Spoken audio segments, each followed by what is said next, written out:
Hello and welcome back to my channel. I am so excited for today's video because I love watching these types of videos and deciding what people are going to read. So today we are doing my first ever TBR jar picks my reads.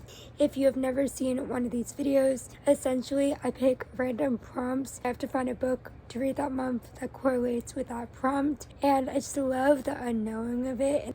Without further ado, let's get into choosing our reads for September. September for me is a very interesting month because I always feel such a passion to read. I don't know if it's because I'm a fantasy girly at heart, and fall is my favorite season, so I'm really excited to get to some of these reads. I am planning on posting an in-depth fall TBR of all the books that I would like to get to. Will I get to all of them? No. Before we get into picking our TBR prompts for September, I do have to add a priority read, and that is Children of Blood and Bone by Tomi Adeyemi. The reason why I need to read this before September is because I'm going to meet Saba here for her new book Air, which is set in the Ember and the Ashes world. Saba is one of my favorite authors. She recently announced for each of her book tour stops that she's going to have a different author in conversation with her. So for mine in New Jersey, she announced that Tomi Adeyemi. So I've been wanting to read Children of Blood and Bone forever. I feel like it's an OG fantasy book talk book. Also, the last book in the series just recently came out. So if you're looking to read a completed series and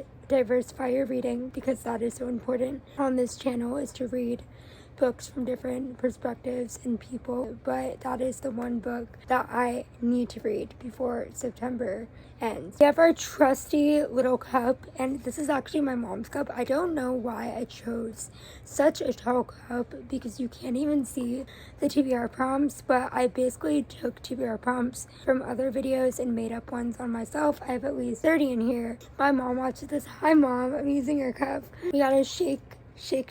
I'm scared. I'm nervous. I don't know why I'm nervous. Okay. First book I see when I open Goodreads. So let me go on my Goodreads real quick and screen record. So the first book we got for when I opened Goodreads, literally a book I've been wanting to read because it's been all over the fantasy romance genre and so many people have said amazing things about it, and that is Heartless Hunter by Kristen. I am so sorry if I'm pronouncing that wrong. Essentially, this is, I believe, a witch/witch hunter romance. It has a little bit of like dark gothic vibes, but not really gothic. I don't really know. All I know is it's a fantasy romance, witch hunter, and so many people have been talking about it. So this is definitely one I wouldn't have picked up on my own recently. So I'm actually really excited to start it and see what I think. Are you kidding me? I feel like we should get a different one because it's essentially the same prompt as Goodreads, but it's instead Instagram. Don't think we're going to do that. I think we're going to mix it up, retry, because I feel like those are too similar. Our new prompt is a book that includes music. So let me look at my TBR and see if there's any books that include music that we could add. That literally took so long than I care to admit.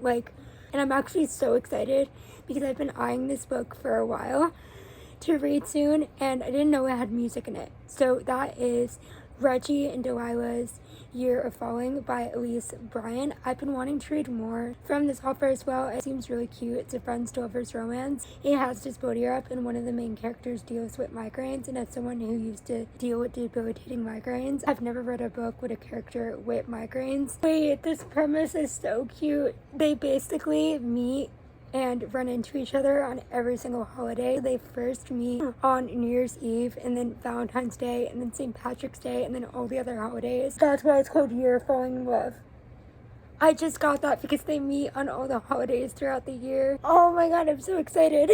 They're both in high school. I think their final year of high school, and Reggie is also into Dungeons and Dragons. This just seems really cute and really wholesome, but also seems heartfelt. Third prompt, but fourth book. I think we're gonna do 8 books by 2 or more authors. Oh my god, okay. For this prompt, written by 2 or more authors, I decided to pick For Eats and a Funeral by Àbíké-Íyímídé. They also wrote Ace of Spades, which is very popular. The other author of this book is Adiba Jaigirdar, and she wrote The Henna Wars as well as other LGBTQ plus YA fiction, so they wrote this book together, which I think is so fun. But this is essentially their newest release, and I've been really wanting to read it. The cover looks gorgeous. But it's basically about two ex-best friends saving their Islamic center from demolition, having to confront what happened between them. I believe they fall in love as well. So I think it's going to be emotional and gain some insight into different cultures. I've heard amazing things.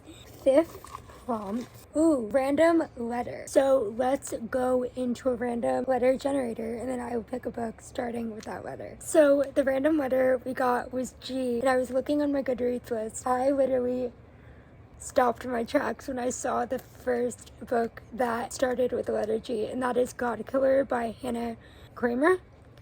No, Craner.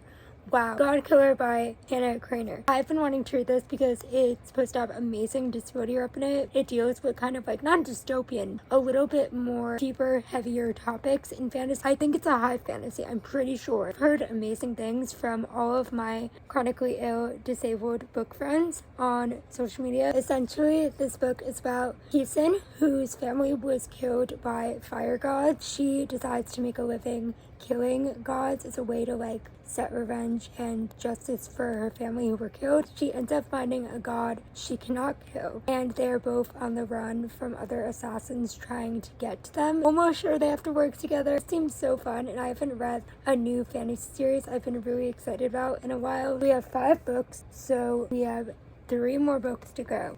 Braid edges! Oh my god. So I don't have a lot of books on my physical TBR because I've been really keeping up with them. So I only have like 5 books on my physical TBR left. But I am really excited because I'm going camping in September, and this is the book I wanted to bring with me on our car drive down to start. Let me get it. It's upstairs. For this braid edges prompt, I'm going to be reading The Familiar by Leigh Bardugo. This is black sprayed edges, and I got this copy on my bookstore trip for my birthday. I have not heard a lot of reviews or things in the book world about this release, but it's historical fantasy, which is one of my favorite subgenres of fantasy, and after reading the blurb, it seems so creepy, but also deals with heavier humanistic topics. So I think has a Jewish main character, and Leigh herself is Jewish, so I'm excited to see how that plays into the magic system. But basically this follows Louisa as she uses magic to help her family gain social notoriety, but then one of the king's secretaries finds out about it, and he tries to like ploy and exploit her so he can gain notoriety as well. Something very different from Leigh, so I'm excited to get into this. Book 7 out of 8. Standalone. This is exciting.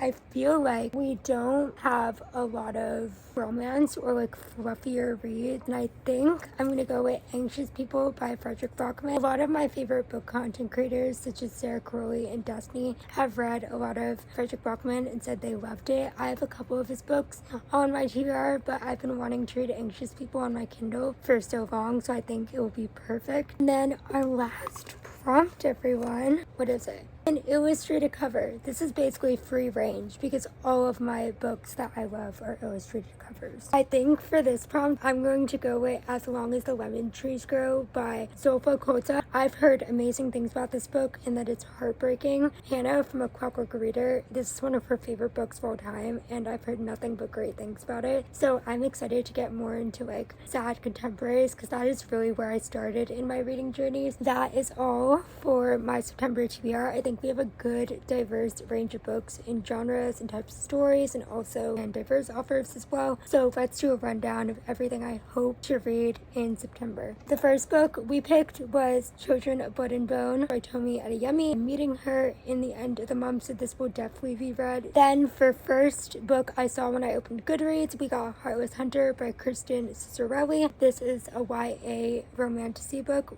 with witches, and I'm really excited to get to it. For the book includes music in the story, we have Reggie and Delilah's Year of Falling. This is a YA contemporary romance, and I think it's going to be so cute as well, and I've been wanting to read from Elise Bryant for a while. For the prompt, written by 2 or more authors, we have 4 Eves and a Funeral, which is a new release, ex-best friends to lovers romance, and I think it's going to have amazing conversations, but also be so cute as well. For random letter, we got the letter G, and I picked Godkiller by Hannah Kramer. I am so excited to get into this series and see the disability rep in it. For the prompt, a book with sprayed edges, we have The Familiar by Leigh Bardugo. Really excited, historical gothic fantasy that I think is going to be creepy, but also deal with a lot of serious topics. And then for the standalone prompt, we have Anxious People by Fredrick Backman. I got 6 chapters into this a couple years ago, and I really was enjoying it, and I just put it down, so I'm really excited to get more into his writing. Finally, a book with an illustrated cover, As Long as the Lemon Trees Grow. I think this is going to make me sob, but also deal with so many like family dynamics in books and emotional counterparts, and I feel so ready for it. Please comment down below what book you're excited to read during the month of September, and if you have any recommendations based on this list that we curated, let me know, and I'm really excited to try to get to most of these.